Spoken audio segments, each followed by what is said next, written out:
pagi, senang sekali saya Rosmi Rahma kembali menjumpai Anda dalam program Redaksi 33. Kami akan menyajikan informasi penting untuk Anda dan berikut di antaranya. Kita awali Redaksi 33 kali ini mendeklarasikan diri pada 17 Agustus di Komplek Citra Niaga. Pasangan Muhammad Barkati Darlis Patalongi mengklaim telah mendapat dukungan dari 3 partai yakni PAN, Demokrat, dan Golkar. Calon pasangan dengan tagline Badar ini optimis menang. Berikut informasinya. Beginilah deklarasi Sang Badar, Barkati dengan Darlis maju dalam pemilihan Wali Kota dan Wakil Wali Kota Samarinda 9 Desember 2020. Bertepatan dalam suasana Hari Kemerdekaan, pasangan ini memilih Komplek Pertokoan Citra Niaga yang legendaris di Kota Samarinda sebagai tempat deklarasi. Dukungan mengalir dari ribuan orang yang datang ke tempat acara. Acara deklarasi yang sama juga digelar di 10 kecamatan di Kota Samarinda yang seluruhnya terhubung melalui virtual dengan acara deklarasi di Citra Niaga. Menariknya, Barkati yang sekarang Wakil Wali Kota Samarinda mengumumkan, selain mendapat dukungan PAN dan Partai Demokrat, mereka juga mendapat dukungan dari Partai Golkar. Khusus untuk Golkar yang diklaim Barkati, menurutnya sudah SK walaupun belum dia pegang. Alhamdulillah, malam ini berkat doa kita semua, saya sampaikan SK Golkar sudah terbit.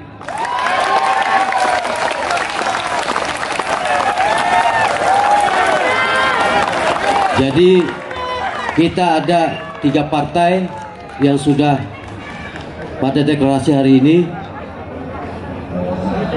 Demokrat, PAN, dan Golkar. Mudah-mudahan yang lain juga bisa menyusul. Tanpa Partai Golkar, pasangan Barkati Darlis sudah memenuhi syarat untuk menjadi peserta Pilkada Kota Samarinda. Dukungan 2 partai pertama, PAN dan Partai Golkar, sudah cukup memenuhi 9 kursi sebagai persyaratan untuk mendaftar sebagai peserta di KPU. Tim Kaltim TV, Hardin melaporkan.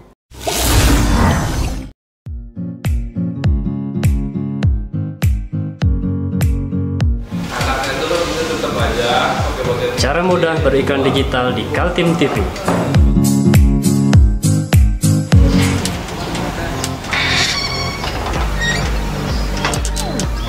Yang pertama, jadilah sahabat Kaltim TV.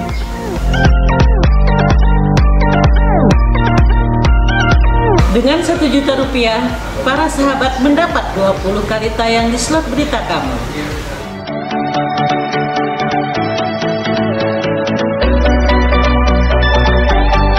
Dengan 20 detik dapat menjangkau 20.000 penonton. Anda beruntung karena mendapat kesempatan perdana dari kami. Ayo jadilah sahabat Kaltim TV. Suhu politik di Kota Samarinda menghangat saat Sang Badar, pasangan Barkati Darlis Patalongi, mendeklarasikan diri telah mendapat dukungan dari Partai Golkar. Apalagi disampaikan di depan ribuan orang yang menghadiri acara deklarasi di Pusat Pertokoan Citra Niaga. Sambutan hangat pendukung pasangan Barkati Darlis Patalongi meledak saat acara deklarasi diumumkan masuknya Partai Golkar dalam barisan partai pendukung, selain PAN dan Partai Demokrat. Barkati dengan percaya diri mengatakan Partai Pohon Beringin sudah mengeluarkan surat keputusan walaupun secara fisik surat belum mereka terima.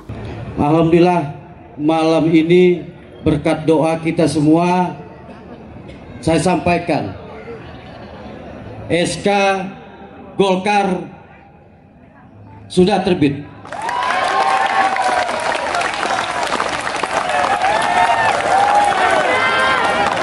Jadi kita ada 3 partai yang sudah pada deklarasi hari ini, Demokrat, PAN, dan Golkar.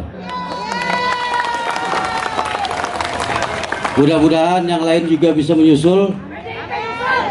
Klaim Barkati menjadi polemik di kalangan politisi. Malum saja, selama ini dukungan Partai Golkar ditunggu-tunggu untuk diberikan kepada siapa. Setelah tidak ada kader beringin yang diusung sendiri, 3 calon pasangan menanti-nanti. Selain calon pasangan Barkati Darlis, ada juga Andi Harun Rusmadi dan bakal calon lain Erwin. Ketua DPD Partai Golkar Kaltim, Rudi Masud mengaku terkejut dengan klaim dari Barkati. Dia mengakui menyangkut calon yang diusung Partai Golkar berada dalam otoritas Badan Pemenangan Pemilihan Umum, Bapilu Dewan Pengurus Pusat Partai Golkar. Saya belum tahu ya Dinda ya.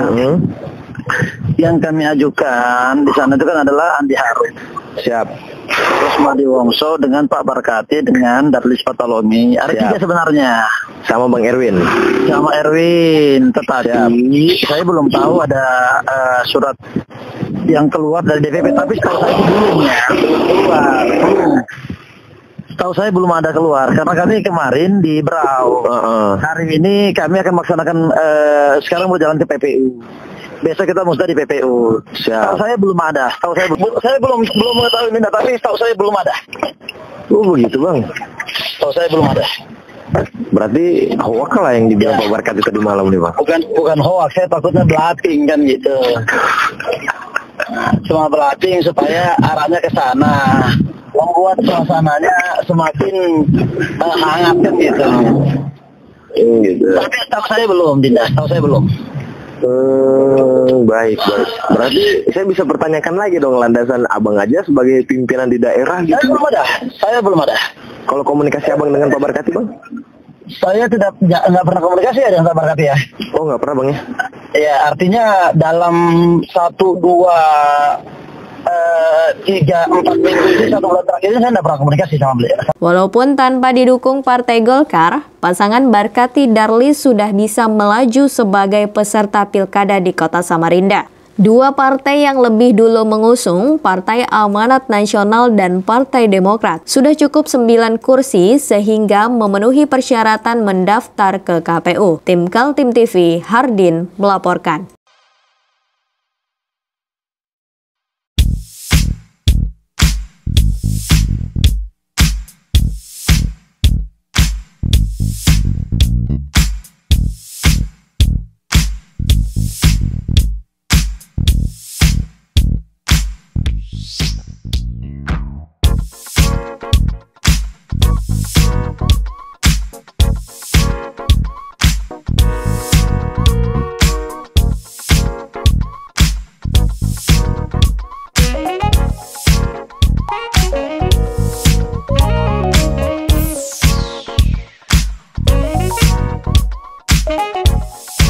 Ada banyak cara yang dilakukan kelompok desa untuk menyambut Hari Kemerdekaan RI ke-75. Keterbatasan gerak karena larangan berkumpul tidak membuat kreativitas perayaan menjadi terhenti. Contohnya di Desa Lojanan Ulu, Kecamatan Lojanan, Kabupaten Kutai Kartanegara, Kepala Desa bersama PKK dan BPD, Badan Perwakilan Desa, membagi-bagi masker dan menyumbang untuk warga yang terkena virus corona. Pandemi COVID-19 di Kutai Kartanegara tergolong tinggi. Korban-korban berjatuhan bahkan sampai ke desa-desa. Di Desa Lojanan Ulu, Kecamatan Lojanan, Kabupaten Kutai Kartanegara, perangkat desa di sana kompak untuk tidak mengucilkan warga yang terkena virus corona. Bahkan ibu-ibu PKK bersama kepala desa dan BPD menyantuni warga yang terpaksa harus diisolasi mandiri karena menjadi suspek virus corona. Karena isolasi mandiri membuat warga tidak bisa mencari nafkah, ibu-ibu PKK mengakui memberikan bantuannya. Bu, dalam rangka ini apa aja kegiatan Ibu PKK bersama kepala desa yang dilakukan? Terutama bagi-bagi masker ke setiap rumah, kasih sumbangan bantuan orang-orang yang terkena COVID. Maskernya setengah 2.000, maskernya 2.000. Oke. Sejauh dari pembagian itu mulai dari Ibu PKK semua yang melakukan? Dari Ibu PKK semua, kita jalan mulai dari Manunggal, Dusun Gunung Pagat, Kepala Desa Lojanan Ulu mengatakan pada peringatan HUT kemerdekaan ke-75, perangkat desa berkumpul untuk menggelar upacara bersama secara streaming. Usai itu, para perangkat desa mengadakan kegiatan sosial kepada masyarakat. Kita bersama berkumpul dengan pemerintahan desa untuk memperingati Hari Kemerdekaan Republik Indonesia yang ke-75, Indonesia Maju, dengan cara dan perintah dari pusat, kabupaten, sehingga desa juga melaksanakan secara sederhana tapi khidmat.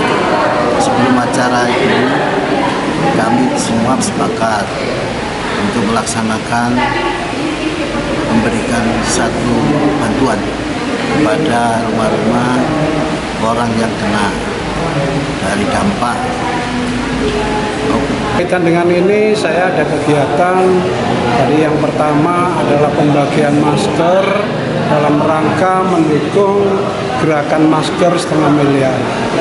Yang kedua saya laksanakan tadi yaitu pemberian sembako kepada dampak COVID-19 yang masih ada beberapa KK yang tadi kita perbantukan bersama-sama BPD, Babinsa, PKK. Tim Kaltim TV, Hardin melaporkan.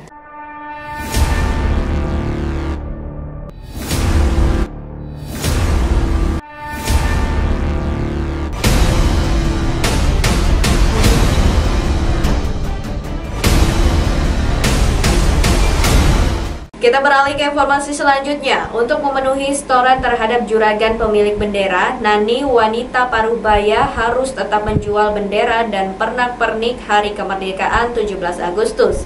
Meski perayaan Hari Kemerdekaan sudah lewat. Dengan bermodalkan alas dan peralatan untuk berjualan, pedagang pernak-pernik Hari Kemerdekaan RI ke-75 tahun ini tetap berjualan, meskipun momentum Hari Kemerdekaan telah lewat. Seperti jualan milik Nani yang berada di kawasan Karanganyar, Balikpapan Barat. Diakui kemeriahan perayaan Hari Kemerdekaan 17 Agustus tahun 2020 kurang meriah karena adanya pandemi virus corona. Namun hal tersebut tidak menjadi penghalang dirinya tetap berjualan pernak-pernik kemerdekaan. Saat ini yang laris terjual merupakan pernak-pernik bendera merah putih dengan ukuran kecil yang biasa dipasang di kendaraan bermotor dan mobil. Dirinya mengaku akan tetap berjualan hingga tanggal 20 esok. Hal ini dilakukan untuk memenuhi setoran kepada juragan pemilik bendera. Jika tahun sebelumnya dirinya bisa menyetor hingga 4 juta, saat ini hanya diakui hanya bisa menyetor 2 juta rupiah. Kilo orang? Ya, aksesoris ini aja, Mas. Yang kecil-kecil ya, Bu ya? Iya. Rata-rata untuk motor, mobil ya? Jadi yang besar tuh jarang, Bu ya? Jarang, paling ini jarang. Kalau sudah Agustus ini kan. Pokoknya sudah 18, 19, 20 tuh kurang sudah.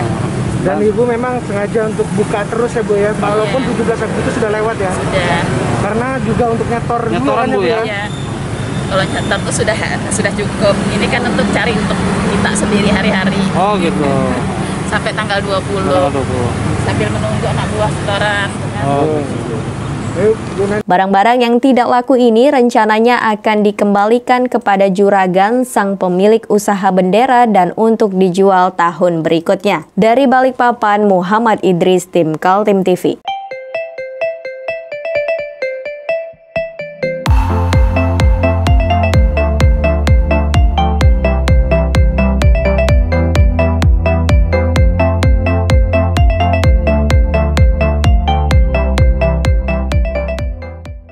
Untuk informasi selanjutnya, tetap harus bertahan di tengah badai pandemi virus COVID-19.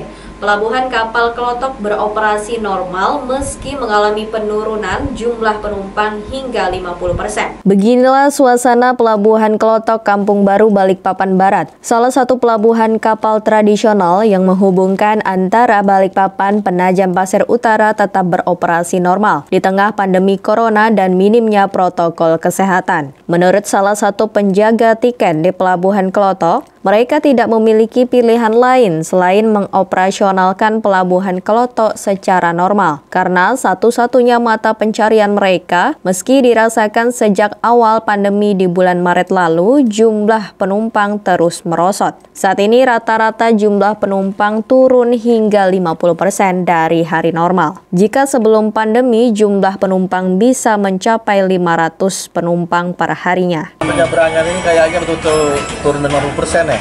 Ada turun pengaruh ya, Mas? Biasanya kalau hari-hari H itu, Sabtu Minggu itu agak lumayan itu penyeberangan itu. 50% itu berapa, Mbak? Pokoknya dari 100, iya. Turun 50 separuhnya. Separuhnya ya? Iya. Selama pandemi ini ya? Iya, itu Sabtu Minggu loh ya. Kalau hari biasa lebih parah lagi. Lebih parah lagi ya? Tapi tetap masih bertahan, Om ya? Tapi bertahan aja. Itu aja kerjaannya orang di sini pesen kapal-kapal itu, nggak ada yang lain. Namun demikian, masih ada penumpang setia yang menggunakan kapal Kloto lantaran dinilai cukup efisien dan harga terjangkau. Lebih efektif aja sih, lebih aman dari cuaca juga. Daripada speed kan besar gelombang lagi, angin selatan juga. Harganya gimana? Harganya gimana, Mas? Ya, ekonomis aja sih. Ekonomis ya. Jadi membantu juga ya di tengah pandemi ya. Diharapkan wabah corona dapat segera teratasi oleh pemerintah, sehingga aktivitas transportasi tradisional Kloto bisa kembali normal. Dari Balikpapan, Muhammad Idris, tim Kaltim TV.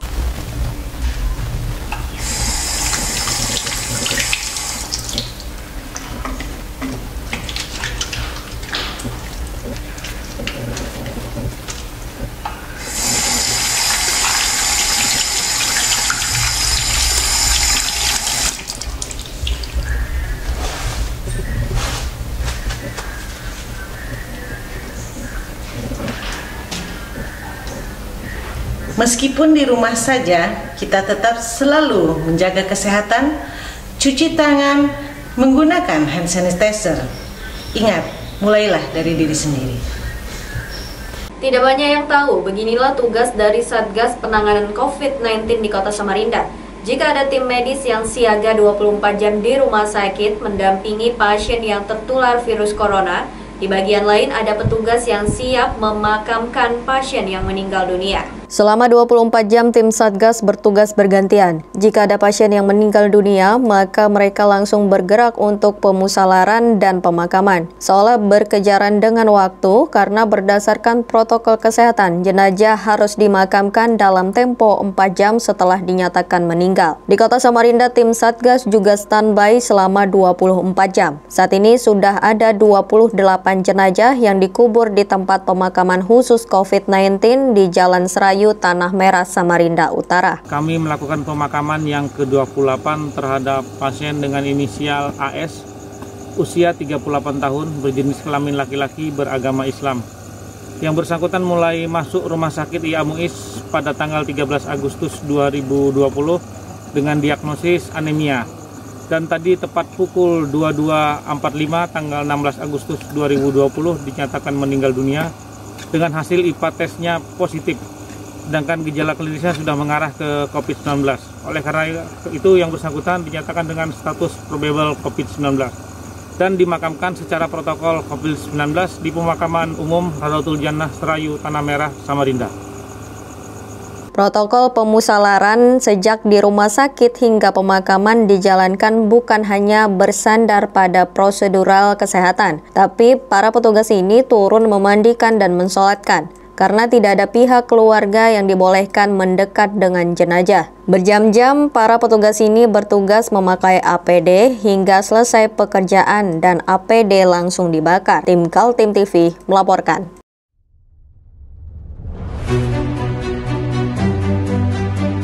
Hari ini kita ada kegiatan untuk membungkus sembako untuk dibagikan ke masyarakat yang membutuhkan karena COVID-19 ini. Semoga kita sukses semua. Amin. Harus kerjasama yang bagus. Pancasila! Amin. Pancasila! Amin. Pancasila! Amin. Merdeka! Merdeka!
Lapas kelas 2B Balikpapan memberikan 1 orang remisi langsung bebas pada HUT RI ke-75 tahun. Pemberian surat keterangan ini dilaksanakan di Ruang Serbaguna Lapas Balikpapan. Bertempat di Ruang Serbaguna Lembaga Pemasyarakatan kelas 2B, Wali Kota beserta Forum Komunikasi Pimpinan Daerah memberikan remisi pada warga binaan Lapas Balikpapan pada Senin sore. Dari data yang ada, sebanyak 25 warga binaan Lapas kelas 2B mendapatkan remisi yang langsung bebas. Namun warga binaan ini masih menjalani hukuman subsidiar. Sementara 1 orang warga binaan langsung bebas dan bisa pulang ke rumah hanya 1 orang saja. Tahanan langsung bebas sebanyak 1 orang saja, namun dari data yang ada sebanyak 25 orang. Hanya saja masih menjalani hukuman subsidiar dan untuk remisi potong masa tahanan ada 646 warga binaan. Hari ini ada berapa sih Pak yang dari lapas yang bebas langsung? Oke, itu kita sebut dengan RU1 dan RU2. Ya. RU1 itu pengurangan masa pidana, tetapi mereka masih menjalani. Artinya masih hanya dikurangi saja ya, mendapatkan remisi saja. Tapi untuk RU2, ini yang hari ini dia dapat remisi, langsung dia habis masa pidananya. Nah, untuk tahun ini di Lapas Balikpapan, itu hanya ada 1. Hanya ada 1. Kalau kita lihat data yang ada, sebenarnya ada 25 orang yang kalau kita lihat dari sisi pidananya ya habis. Tapi karena dalam putusannya dia itu punya subsidiar. Artinya dia dapat remisi sekarang, seharusnya masa pidananya selesai. Tapi ada pidana tambahannya, yaitu subsidiar tadi. Sementara itu juga warga binaan asal Kutai Timur dengan kasus pembunuhan yang dijatuhi hukuman 12 tahun penjara langsung bebas dan akan kembali ke masyarakat. Hari ini dapat remisi berapa lama? Berapa bulan? 6 bulan. 6 bulan. Ini hari langsung bebas? Bebas. Perasaannya gimana Mas? Ya, alhamdulillah lega. Senang? Senang. Kemarin berapa kena lama? 12 tahun. 12 tahun. Kasus? Pembunuhan. Di mana? Di Balikpapan? Selama di Kutai Timur. Ya, saya kira ini kita ucapkan selamat yang bisa sudah kembali ke keluarga, dan bagi yang lain selamat juga, dan mudah-mudahan mereka cepat bisa berkumpul kembali dengan keluarganya. Dan terima kasih kepada jajaran di Lapas kelas 2 Balikpapan dan Rutan kelas 2B Balikpapan karena mereka yang bertugas melakukan pembinaan kepada warga binaan. Pak, yang dibebaskan ini sudah di rapid test atau gimana Pak untuk balik masyarakat Pak? Ya, pastikan mereka sudah selain menjalani hukuman tentu juga mengalami pembinaan dan pemeriksaan sehat. Gitu. Untuk warga binaan yang bebas dipastikan dalam keadaan sehat dan sudah dilakukan pemeriksaan oleh petugas medis Lapas kelas 2B Balikpapan. Dari Balikpapan, Muhammad Idris, tim Kaltim TV.